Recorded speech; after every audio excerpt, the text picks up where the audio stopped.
আওয়ামী লীগ আমলে তৈরি করা পাসপোর্ট পরিবর্তন করে পুনরায় পাসপোর্ট এক্সপেক্ট ইসরায়েল অংশ ফিরিয়ে আনার দাবি জানিয়েছে গণ অধিকার পরিষদ। সকালে রাজধানী আগারগাঁয়ে পাসপোর্ট অফিসের সামনে ইন্তিফাদা ফাউন্ডেশনের মানববন্ধন কর্মসূচিতে এই দাবি জানান দলটির যুগ্ম সদস্য সচিব তারেক রহমান।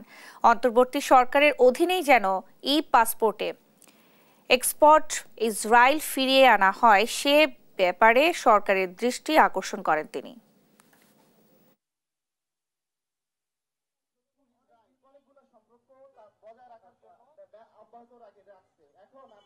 পৃথিবীর সকল মানুষ এবং বাংলাদেশের কোনো সিঙ্গেল পার্সন তারা চায় না যে ইসরায়েলের সাথে আমাদের কোনো সম্পর্ক থাকুক। আমাদের জাতীয় পাসপোর্ট থেকে অ্যাকসেপ্ট ইসরায়েল শব্দটি পুনর্বহাল করে অনতি বিলম্বে প্রজ্ঞাপন জারি করতে হবে। ডক্টর ইউনূস স্যারকে ঈমানের পরীক্ষা দিতে হবে, গতকাল বলেছিলাম তাকে ঈমানের পরীক্ষা দিতে হবে এই পাসপোর্ট থেকে অ্যাকসেপ্ট ইসরায়েল তুলে দেওয়ার মধ্য দিয়ে।